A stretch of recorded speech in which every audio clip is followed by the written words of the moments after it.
చెప్పండి. శివరామరెడ్డి గారు సూటిగా ఒక ప్రశ్న. అధ్యక్ష,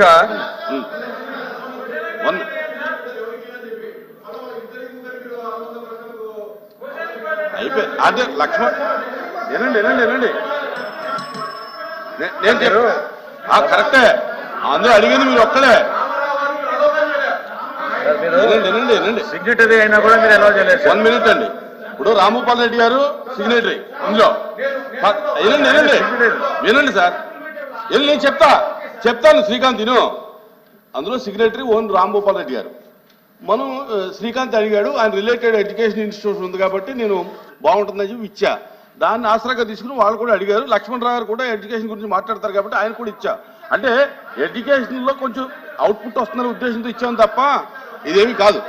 ప్లీజ్ ప్లీజ్ ఓకే, అలాగే మీరు ఎలా అంటే అలా చేద్దాం, ఇబ్బంది లేదు. శివరామరెడ్డి గారు సూటిగా ఒక ప్రశ్న సార్. అధ్యక్ష, ఇది అడగండి. అది కాదండి, కాదు మీరు అధ్యక్ష, మీరు కూడా సభ సాంప్రదాయాలు మీరు ఉదయం చేసిన సూచనల మేరకు ఖచ్చితంగా ఎవరి పేరు మీద అయితే ప్రశ్న ఉందో వాళ్ళకే మనం సప్లిమెంటరీ ఇద్దాం, అనుబంధ ప్రశ్న ఇద్దాం మీరే నిర్ణయించారు. కరెక్ట్, దానికి అనుగుణంగా నడుచుకోవాలి కదా. వినండి. ఇప్పుడు మా సభ్యుడు ఆయన పేరున్నా కూడా ప్రశ్నలో ఇందాక ట్రాన్స్పోర్ట్ మినిస్టర్ గారు చెప్పిన సమాధానానికి మీరు అవకాశం కలిగి ఇవ్వలేదు. కరెక్ట్. ఇప్పుడు కొత్తగా మీరు మరొక సభ్యుడికి మీరు అవకాశం ఇస్తుండే. నేను ఎందుకు ఇచ్చానంటే శ్రీకాంత్ అడిగాడు. శ్రీకాంత్ ఎడ్యుకేషన్ ఇన్స్టిట్యూట్ సంబంధించిన వ్యక్తి కాబట్టి ఎడ్యుకేషన్ మీద అవగాహన ఉంటుందని ఇచ్చాం. నేను చైర్ని ప్రశ్నించడం లేదు, ఓకే, గుర్తు చేస్తున్నాను. మీరు అలాగే ఫాలో అవుదాం అంటే ఖచ్చితంగా రేపటి నుంచి అలాగే ఫాలో అవుదాం, ఇబ్బంది ఏం లేదు. ఓకే చెప్పండి మంత్రి గారు. చెప్పండి. ధన్యవాదాలు అధ్యక్ష. గౌరవ సభ్యులు రామగోపాల్ రెడ్డి గారు అడిగారు పులివెందుల మొత్తం ఖర్చు ఎంత అయింది వీటి మీద అని. కేంద్రంలో అధికారంలో ఉన్న ఎన్డీఏ ప్రభుత్వం 17 కళాశాలను, వైద్య కళాశాలని ఆంధ్రప్రదేశ్కి మంజూరు చేసింది అధ్యక్ష. దీనికి మొత్తం ఖర్చు పెట్టాల్సింది 8,840 కోట్లు ఖర్చు అధ్యక్ష. అయితే ఇప్పటిదాకా ఖర్చు పెట్టింది 2,125 కోట్లు ఖర్చు పెట్టడం జరిగింది అధ్యక్ష. అంటే 23% ఖర్చు పెట్టడం జరిగింది. దాంట్లో కాంట్రాక్టర్లకు చెల్లించింది 1,451 కోట్లు చెల్లించారు. అంటే 16% మాత్రమే గత ప్రభుత్వంలో ఈ పనులు జరిగాయన్న మాట ఇక్కడ మనకు అర్థమవుతుంది అధ్యక్ష. మొత్తంగా 8,840 కోట్లు ఖర్చు పెట్టాల్సి ఉండగా 1,451 కోట్లు మాత్రమే ఖర్చు పెట్టడం జరిగింది. అదేవిధంగా వారు పులివెందుల కళాశాల గురించి అడిగారు. పులివెందుల కళాశాలలో ఈ విద్యా సంవత్సరంలో తరగతులు ప్రారంభం కావాల్సింది అధ్యక్ష. కానీ జూలై 24వ తేదీ ఎన్ఎంసి ఇన్స్పెక్షన్కి వచ్చి పులివెందుల కాలేజీతో పాటు ఇతర 4 కాలేజీలు మార్కాపురం, ఆదోని, మదనపల్లి, పాడేరు కళాశాలల్లో ఇన్ఫ్రాస్ట్రక్చర్ డెఫిషియన్సీస్ ఉన్న కళాశాలలో 47.5% ఫ్యాకల్టీ డెఫిషియన్సీ ఉంది, 40% ఇన్ఫ్రాస్ట్రక్చర్ డెఫిషియన్సీ ఉంది అధ్యక్ష. దాని కారణంగా పులివెందుల ఇతర కళాశాలను కూడా వారు అనుమతి నిరాకరించడం జరిగింది. అదేవిధంగా మార్కాపురం గురించి కూడా గౌరవ సభ్యులు శ్రీకాంత్ గారు అడిగారు. మార్కాపురంలో పులివెందుల కళాశాలకు సంబంధించి ఖర్చు పెట్టాల్సిన మొత్తం 500 కోట్లు అయితే 293 కోట్లు ఖర్చు పెట్టారు అధ్యక్ష. అదే సమయంలో ఇదే విద్యా సంవత్సరంలో మొదలు పెట్టాల్సిన మార్కాపురం కళాశాలకి ఖర్చు పెట్టాల్సిన మొత్తం 475 కోట్లు అయితే 30 కోట్లు మాత్రమే ఖర్చు పెట్టారు అధ్యక్ష. దాని కారణంగా 46 కోట్లు ఖర్చు పెట్టారు అధ్యక్ష. అంటే ఖర్చు పెట్టాల్సిన మొత్తంలో ఈ 4 ఏళ్లలో కలిపి 10% మాత్రమే ఖర్చు పెట్టారు. దాని కారణంగా అనుమతి నిరాకరించబడింది. అయితే ఈ 17 కళాశాలల్లో కేంద్రం ఇచ్చే నిధులు ఎంత అంటే మొత్తం 8,480 కోట్లలో కేంద్రం వాటా 4,500 కోట్ల 4,950 కోట్లు అండి. 4,950 కోట్లు, రాష్ట్ర ప్రభుత్వం నుంచి 3,500 కోట్లు ఖర్చు పెట్టాల్సి ఉంది. దాని కింద 3 విభాగాలుగా చేశారు అధ్యక్ష. 11 కళాశాలలకు నాబార్డు నుంచి ఫైనాన్షియల్ టైఅప్ ఉంది. 3 కళాశాలలకి శాఖీ special assistance for capital investment కింద ఫైనాన్షియల్ అసిస్టెన్స్ ఉంది. అదేవిధంగా 3 కళాశాలలు మచిలీపట్నం, పాడేరు, పిడుగురాల కళాశాలకి సెంట్రలీ స్పాన్సర్డ్ స్కీమ్ కింద ఒక్కొక్క కళాశాలకి కేంద్ర ప్రభుత్వం 195 కోట్లు ఇస్తుంది. దానికి సంబంధించి 575 కోట్లు ఇవ్వడం కూడా జరిగింది అధ్యక్ష. మిగిలిన వాటికి నబార్డు నుంచి శాఖ నుంచి తీసుకోవడం జరిగింది. రాష్ట్ర ప్రభుత్వం నుంచి గత సమయంలో ఎటువంటి చెల్లింపులు రాష్ట్ర ప్రభుత్వం నుంచి చేయకపోవడం, కేవలం నబార్డుకు సంబంధించి శాఖకి సంబంధించిన నిధుల నుంచి మాత్రమే ఈ పనులు చేయడం, ఇప్పటిదాకా చేయాల్సిన 8,480 కోట్లు 4 సంవత్సరాల్లో చేయలేకపోయారు. పెట్టాల్సి ఉండగా పెట్టిన ఖర్చు 1,450 కోట్లు మాత్రమే అధ్యక్ష. ఏమంటే 44 సంవత్సరాల సమయం సరిపోలేదని చెప్తున్నారు. వీళ్ళకి విషయం నేను గుర్తు చేయదలుచుకున్నాను అధ్యక్ష మీ మాధ్యమంగా. ఇక్కడే ఎయిమ్స్ లో ఉంటున్న, మంగళగిరిలో ఉంటున్న ఎయిమ్స్ కళాశాల అధ్యక్ష రికార్డు స్థాయిలో 17 నెలల్లో 1,600 కోట్లతో ఖర్చు పెట్టి పూర్తి చేయగలిగారు అధ్యక్ష. అది ఏ ప్రభుత్వానికైనా పేద విద్యార్థులకు నాణ్యమైన వైద్య విద్యను అందించడంలో ఉన్న చిత్తశుద్ధి అధ్యక్ష. కానీ ఇక్కడ పరిస్థితులు ఏంటంటే ఆ చిత్తశుద్ధి ఎక్కడా కనిపించట్లేదు అధ్యక్ష. కేవలం మీకు చెప్తే ఆశ్చర్యపోతారు అధ్యక్ష. ఎవరైనా రాష్ట్రంలో అధికారంలో ఉన్నప్పుడు, బాధ్యతల్లో కూర్చున్నప్పుడు, అధికారంలో ఉండి ముఖ్యమంత్రి స్థానంలో ఉంటున్న వాళ్ళు రాష్ట్రం అన్ని కళాశాలల మీద ఒకే దృష్టి పెట్టాలి అధ్యక్ష. ఆ విధంగా కాకుండా మా నియోజకవర్గంలో మాత్రం ప్రత్యేకంగా దృష్టి పెడతాం, ఇతర నియోజకవర్గాల మీద సవతి ప్రేమ చూపిస్తామనేది వాస్తవం కాదు అధ్యక్ష. ఇదే విద్యా సంవత్సరంలో మొదలు కావాల్సిన మార్కాపురంకి కేవలం 46 కోట్లు మాత్రమే 500 కోట్లు ఖర్చు పెట్టాల్సి ఉండగా 46 కోట్లు మాత్రమే ఖర్చు పెట్టడం అంటే రాయలసీమలో విద్యార్థులు చదువుకోకూడదా అధ్యక్ష? అదే ఆదోనిలో, ఇదే ఆదోనిలో, రాయలసీమలో ఉంటున్న ఆదోనిలో 10% నిధులు మాత్రమే, 10% కూడా ఖర్చు పెట్టలేదు అధ్యక్ష. 500 కోట్లు ఖర్చు పెట్టాల్సి వస్తే కేవలం 47 కోట్లు మాత్రమే ఖర్చు అంటే చదవకుండా అధ్యక్ష. అదే సమయంలో పార్వతీపురంలో గిరిజన విద్యార్థులు చదువుకోవాల్సిన కళాశాలలో పైసా ఖర్చు పెట్టారు అధ్యక్ష. 0. ఇప్పటిదాకా టెండర్ కూడా పిలవలేదంటే 4 సంవత్సరాలుగా పేద విద్యార్థులకి నాణ్యమైన విద్యను అందించాలనే చిత్తశుద్ధి ఏ మాత్రం ఈ రాష్ట్రంలో గతంలో ముఖ్యమంత్రికి ఉండిందో చెప్పాలి అధ్యక్ష. కానీ అబద్ధాలు మాత్రం వండి వారుస్తా ఉంటారు అధ్యక్ష. అబద్ధాలని వండి వారుస్తా ఉంటారు అధ్యక్ష. ప్రతిరోజు పేపర్లో రాయిస్తుంటారు అధ్యక్ష. పేపర్లో రాయిస్తారు, మెడికల్ కాలేజీలు మాకు వద్దన్నారు. అయ్యా 40% మీరు పులివెందుల గురించి నేను చెప్పాను. అదే పులివెందుల్లో నేను చూపిస్తాను సార్. పులివెందుల కళాశాలలో కావాల్సి మీ దగ్గర నేను పంపిస్తాను సార్. పులివెందుల్లో హాస్పిటల్ ఒకటి కట్టారు అధ్యక్ష. ఇది హాస్టల్ కళాశాల ఒక్క హాస్పిటల్ మాత్రం కట్టారు. ఈ ఫోటోలు చూడండి అధ్యక్ష. మేము అధికారంలోకి వచ్చే నాటికి ఒక హాస్పిటల్ మాత్రం కట్టి, హాస్టల్ కట్టకుండా, కాలేజ్ బిల్డింగ్లు కట్టకుండా, అమ్మాయిల కళాశాలకి అమ్మాయిలు హాస్టల్లో ఉండాల్సిన దాన్ని 4 గోడలు మాత్రం కట్టే అమ్మాయిలు మేము ఎక్కడ పెట్టి చదివించారు అధ్యక్ష.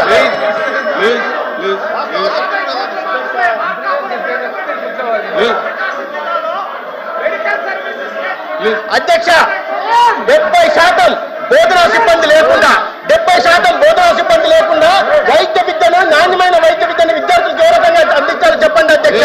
60% మౌలిక సదుపాయాల కల్పన లేకుండా, హాస్టల్లో లేకుండా చదువుకుంటున్న విద్యార్థుల్ని ఏ హాస్టల్లో చేర్పించాలా, అమ్మాయిని ఏ చెట్ల కింద చదివించాలా, ఎక్కడ ఉంచాలో సమాధానం చెప్పాల్సిన బాధ్యత గతంలో ముఖ్యమంత్రిగా ఉన్న వాళ్ళకి ఉండే అధ్యక్ష. కానీ నిస్సిగ్గుగా నిర్లజ్జగా ప్రతిరోజు విద్యార్థులు అపోహలు సృష్టించే ప్రయత్నం చేస్తారు అధ్యక్ష. మొన్నటికి మొన్న 8,580 కోట్లతో నేను 17 కళాశాలను నిర్మించానని నిస్సిగ్గుగా గతంలో ముఖ్యమంత్రిగా ఉంటున్న వ్యక్తి చెప్తున్నారంటే అపోహలు సృష్టించడం మంచిది కాదు అధ్యక్ష. ప్రభుత్వం ఏదైనా సరే ప్రభుత్వం ఉన్నప్పుడు తర్వాత ప్రభుత్వం బాధ్యతలు తీసుకోవాల్సింది. కానీ నేను నిర్మించానని అపోహలు చెప్తుంటే సంపద సృష్టిస్తానని విద్యార్థులు చెప్తే ఇవాళ విద్యార్థులకు 17 కళాశాలలు లేక విద్యార్థులంతా చదువులకు దూరం అయిపోతున్నారని చెప్తున్నారు. 700 సీట్లు రావాల్సిన సీట్లు రాలేదంటున్నారు. దీనికి బాధ్యత వహించాల్సింది ఎవరు? దీనికి మౌలిక సదుపాయాలు కల్పించాల్సిన బాధ్యత ఎవరిది? ఫ్యాకల్టీ డెఫిషియన్సీకి కారణం ఎవరు? సమాధానం చెప్పండి అధ్యక్ష. ఇది సమాధానం చెప్పాల్సిందిగా మీరు కోరాలి అధ్యక్ష. ఆ పార్టీ గౌరవ సభ్యులను నేను అడుగుతున్నాను. వారు ముఖ్యమంత్రి గారు రోజు అబద్ధాలను వండి వారిస్తుంటే, అసత్యాలను చెప్తుంటే ఈ రకంగా దీని సమర్థత లేదా అధ్యక్ష? సమర్థత ఉంది అధ్యక్ష. రికార్డు స్థాయిలో ఒక సంవత్సరంలో తాడేపల్లి భవనాన్ని కట్టారు అధ్యక్ష. రికార్డు స్థాయిలో 26 జిల్లాల్లో ప్రభుత్వ ఆస్తుల్ని, రవాణా శాఖ సంబంధించిన ఆస్తులు తీసుకుని వైఎస్ఆర్సీపీ పార్టీ కార్యాలయాన్ని కట్టారు అధ్యక్ష. విసుగుంటే గుండు కొట్టి 430 కోట్లతో విలాసవంతుల భవనాలు నిర్మించుకున్నారు. కానీ పేద విద్యార్థులకు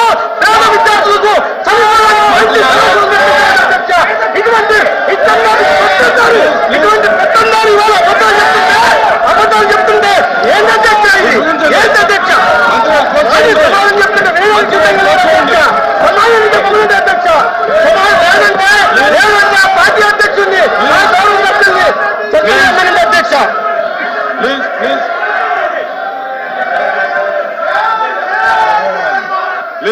కూర్చోండి కూర్చోండి.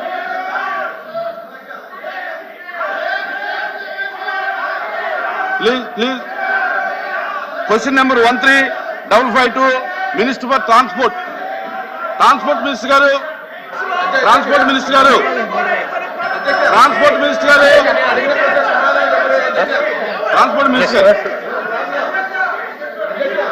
ప్లీజ్. 1 minute.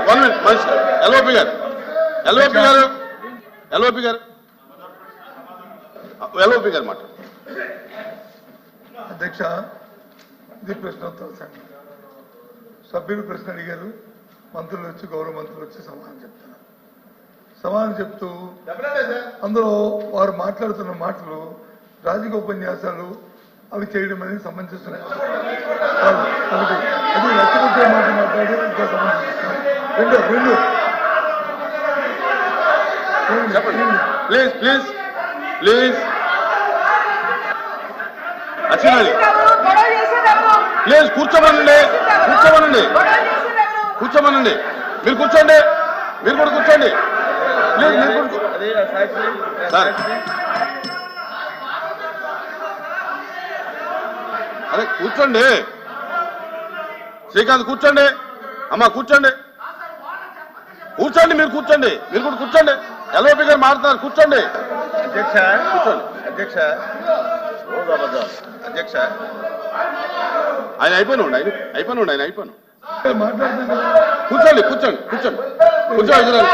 కూర్చోండి.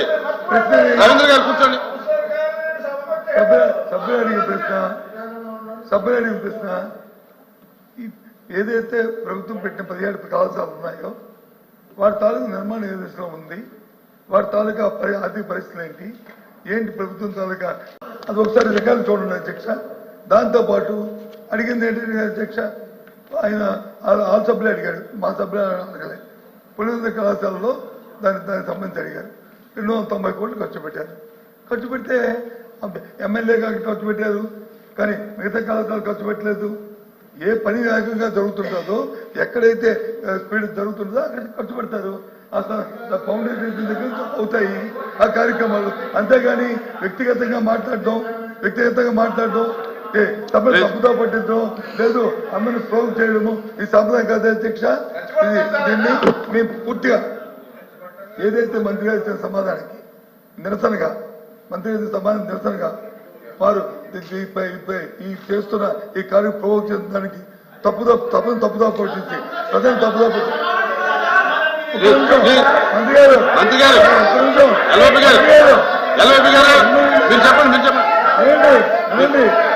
మీ చెప్తున్నారండి.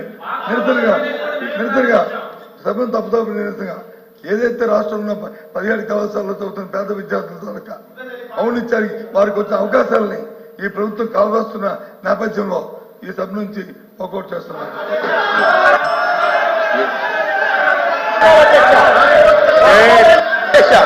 అధ్యక్ష, నేను గ్రాంట్ మిగతా డబ్బాటికి ఫైనాన్షియల్ టైఅప్ అన్న గౌరవ సభ్యులకు అర్థం కాకపోతే బాధ్యత నాది కదా అధ్యక్ష. నేను గ్రాంట్ కింద 530 కోట్లు మాత్రమే అని చెప్పాను అధ్యక్ష. రాజమండ్రిలో కళాశాల ప్రారంభమైపోయాయి అధ్యక్ష. 10 సంవత్సరాలు కానీ పెట్టిన ఖర్చు 20 కోట్ల అధ్యక్ష.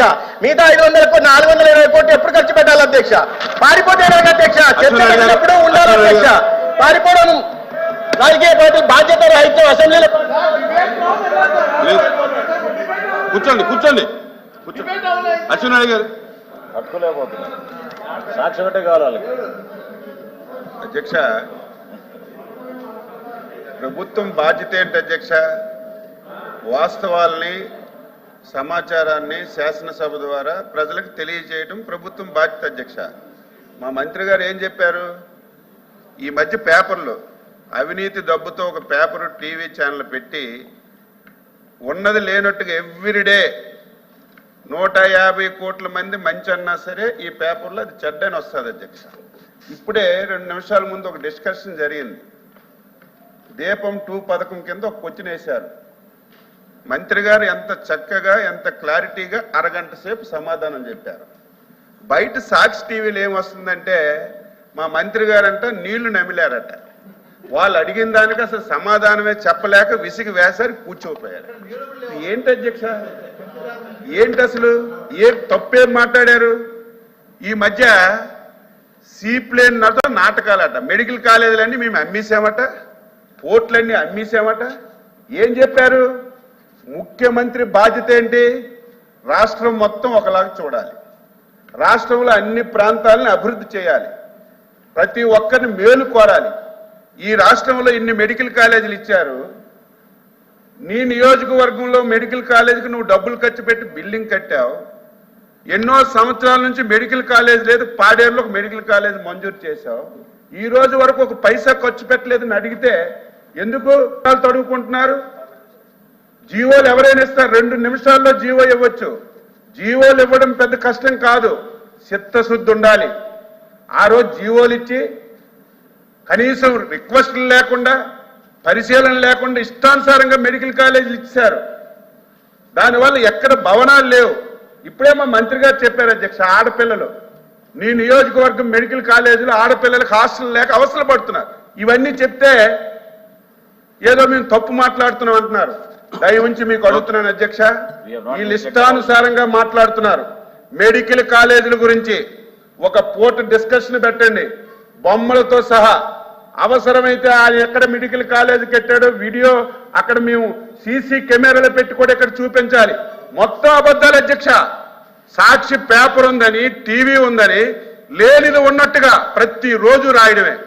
ఉదాహరణ ఇప్పుడే 5 నిమిషాల ముందు మీరు చెప్పండి అధ్యక్ష, సమాధానం చెప్పారా లేదా మా మంత్రి గారు? మీరు సాటిస్ఫై అయ్యారు లేదా? 5 సార్లు అడిగితే 5 సార్లు సమాధానం చెప్పారు లేదా? బయట సాక్షులు ఏమొస్తుంది? నాదేండ్ల మనోహర్ గారు వైసీపీ ఎమ్మెల్యేలు అడిగిన క్వశ్చన్లకి చెమటలు ఎక్కిపోయాడు, సమాధానం చెప్పలేకపోయాడు. ఇలాంటి తప్పుడు రాతలు రాసి ఈ రకంగా చేయడం ఇది మంచి విధానం కాదు. ఇది ప్రజలు కూడా అర్థం చేసుకోవాలి అని చెప్పి నేను తెలియజేస్తున్నాను. మీరు ఒక పూట డిస్కషన్ పెట్టండి ఈ మెడికల్ కాలేజ్ గురించి. అక్కడ మేము సీసీ కెమెరాలు పెడతాం. ఎంతవరకు కట్టారు, పులివెందులు ఎందుకు ఖర్చు పెట్టారు, మరి ఈ రోజు ఎక్కడైతే మనకి బ్యాక్వర్డ్ ఏరియాలో ఉన్నారు ఎందుకు ఖర్చు పెట్టలేదు అనేది డీటెయిల్ గా డిస్కస్ చేస్తే వీళ్ళ బండారం బయటపడుతుంది, ప్రజలు తిరగబడే పరిస్థితి వస్తుందని ఈ సందర్భంగా తెలియజేస్తూ డిస్కస్ చేయమని మీకు కోరుతున్నాను.